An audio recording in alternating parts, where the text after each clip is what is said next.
तो hello and welcome दोस्तों, कैसे हैं? उम्मीद करता हूँ अच्छे होंगे।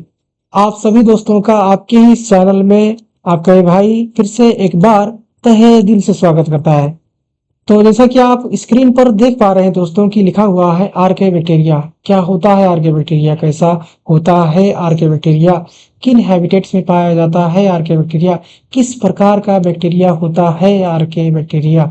तो चलिए बिना किसी देरी के शुरू करते हैं आज की इस वीडियो को और जानने की कोशिश करते हैं कैसा होता है आर्के बैक्टीरिया, क्या है आर्के बैक्टीरिया। तो these bacteria are special since they live in some of the most harsh habitats such as extreme salty areas, halophils, hot springs, thermoacidophils and marshy areas, methonogens। तो दोस्तों एक बहुत ही प्रिमिटिव टाइप का bacteria होता है आर्के bacteria, और ये बहुत ही हार्श टाइप के हैबिटेट्स में, बहुत ही एक्सट्रीम टाइप के हैबिटेट्स में पाया जाता है। ऐसे हैबिटेट्स में पाया जाता है जहां नॉर्मली जो सर्वाइवल है वो पॉसिबल नहीं है नॉर्मल ऑर्गेनिजम्स के लिए। जैसे मिसाल के तौर पे हेलोफिल्स एक ऐसा आर्के बैक्टीरिया है दोस्तों जो कि एक्सट्रीम साल्टी एरियाज में पाया जाता है। साल्ट ही साल्ट हो, साल्ट ही साल्ट हो, एक्सट्रीम साल्ट हो, ऐसे एरियाज में भी सर्वाइव कर सकता है। आपके मन में ये सवाल उठ सकता है कि आखिर में ज्यादा साल्ट होने से क्या ही दिक्कत हो सकती है। तो इसमें ज्यादा डिटेल में तो ना जाया जाए, सिर्फ आपको कन्वाइंस करने के लिए मैं दो एग्जांपल दूंगा कि जो मछलियां होती हैं मरीन वाटर में, उन्हें भी लगातार ऑस्मो रेगुलेशन करते रहना पड़ता है, तब जाकर वो उस वाटर में जो है सरवाइव कर पाती हैं। क्या हम सलाइन वाटर पी सकते हैं? नहीं पी सकते हैं। ऐसे ही अगर आपको ऑस्मोसिस और डिफ्यूजन जैसे कंसेप्ट्स के बारे में अगर मालूम है तो आप आसानी से पता लगा सकते हैं, आप महसूस कर सकते हैं कि जो हेलोफिल्स होते हैं कितने हार्श कंडीशन में वो सर्वाइव कर रहे हैं। यानी कि डेथफुल कंडीशन होता है एक्सट्रीम सल्टी एरिया में जो है रहना। तो बहरहाल आप सिर्फ इतना जानिए कि एक्सट्रीम सल्टी जो एरियाज होता है वो डेथफुल कंडीशन होता है, और नॉर्मली जो सेल होता है वो सेल पिचक सकता है, ऐसा कंडीशन होता है। तो फिर भी ऐसे एरियाज में हेलोफिल सर्वाइव कर जाते हैं। ये इनकी एक स्पेशल बात है, स्पेशल खूबी है। ऐसे ही आर्के बैक्टीरिया की एक प्रजाति की अगर बात की जाए, थर्मोएसिडोफिल्स, एक ग्रुप की बात की जाए थर्मोएसिडोफिल्स, तो ये जो थर्मोएसिडोफिल्स हैं दोस्तों, ये हॉट स्प्रिंग्स से पाए जाते हैं। हॉट स्प्रिंग्स वही प्लेसेस होते हैं, वही पानी का हिस्सा होता है जहां पर टेम्परेचर 100 डिग्री सेल्सियस के आसपास में होता है, उससे भी ज्यादा हो सकता है। तो जाहिर सी बात है वो टेम्परेचर, जिस टेम्परेचर को सहना बहुत मुश्किल है नॉर्मल ऑर्गेनिज्म के लिए, ऐसे टेम्परेचर रेंज में भी सरवाइव करने वाला बैक्टीरिया आर्के बैक्टीरिया होता है दोस्तों थर्मोएसिडोफिल्स। ऐसे जो मार्शी एरियाज होते हैं जहां पर मीथेन कंटिन्यूअसली निकल रहा होता है और मीथेन नॉर्मल ऑर्गेनिजम्स के लिए एक जहरीला गैस होता है, ऐसे एरियाज में भी जो है मिथेनोजेंस नामक जो आर्के बैक्टीरिया हैं वो सर्वाइव कर ले जाते हैं।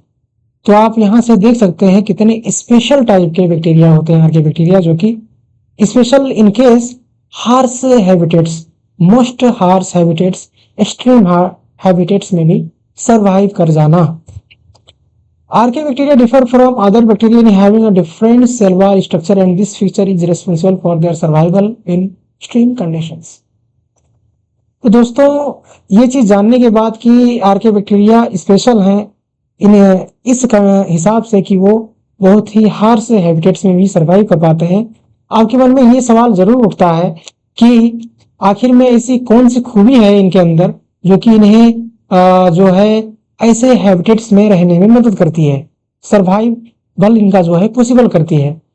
तो जैसा कि बता रहा है टेक्स्ट बुक कि सेल वॉल का जो स्ट्रक्चर होता है इनमें थोड़ा सा फर्क किस्म का होता है। प्लांट्स में, फंगी में जो सेल वॉल का स्ट्रक्चर होता है, नॉर्मल बैक्टीरिया में जो सेल वॉल होता है उससे थोड़ा सा डिफरेंट टाइप का सेल वॉल इन आर्किया बैक्टीरिया में पाया जाता है।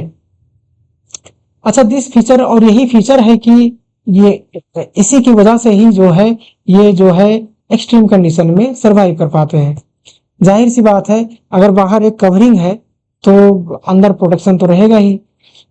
आगे बढ़ते हुए देखते हैं, जैसे methanogens are present in the gut of several ruminant animals such as cows and buffaloes and they are responsible for the production of methane biogas from the dung of these animals। Methanogens दोस्तों ऐसे आर्कियोबैक्टीरिया भी हैं, ऐसे आर्कियोबैक्टीरिया की group भी है जो कि रूमिनेंट एनिमल्स, जैसे कि मिसाल के तौर पे काऊ हो गया, बुफेलो हो गया, इन एनिमल्स को रूमिनेंट एनिमल्स कहा जाता है।